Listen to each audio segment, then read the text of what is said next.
আসসালামু আলাইকুম। আমাদের মাইলস্টোনে যে অনাকাঙ্ক্ষিত এবং হৃদয় বিদারক ঘটনা ঘটেছে, এটাতে আমরা আমাদের পুরো দেশবাসী, আমাদের হৃদয়ে রক্তক্ষরণ হয়েছে। আমরা আমাদের ছোট ছোট নিষ্পাপ ভাই বোনদেরকে হারিয়েছি। আমরা আসলে আমাদের যে পরিবারেরা তাদের সন্তান হারিয়েছেন, স্বজন হারিয়েছেন, তাদেরকে সান্ত্বনা দেওয়ার ভাষা আমাদের জানা নেই।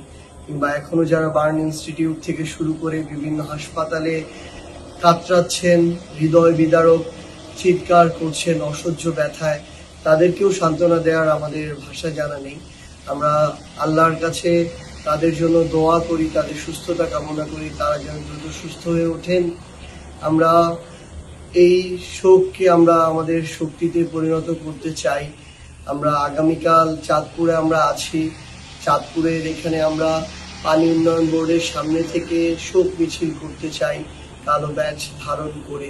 আমাদের চাঁদপুরের যারা সহযোদ্ধা ছাত্র জনতা রয়েছেন, সাধারণ জনগণ রয়েছেন, আপনারা সকলে আগামীকালকে সকাল 11টায় পানি উন্নয়ন বোর্ডের সামনে থেকে আমরা আমাদের শোক মিছিল শুরু করব। আমরা আপনাদের অংশগ্রহণ প্রত্যাশা করছি এবং এরপরে এখানে যে বাস স্ট্যান্ড রয়েছে সেখানে আমরা সবার উদ্দেশ্যে কথা বলবো।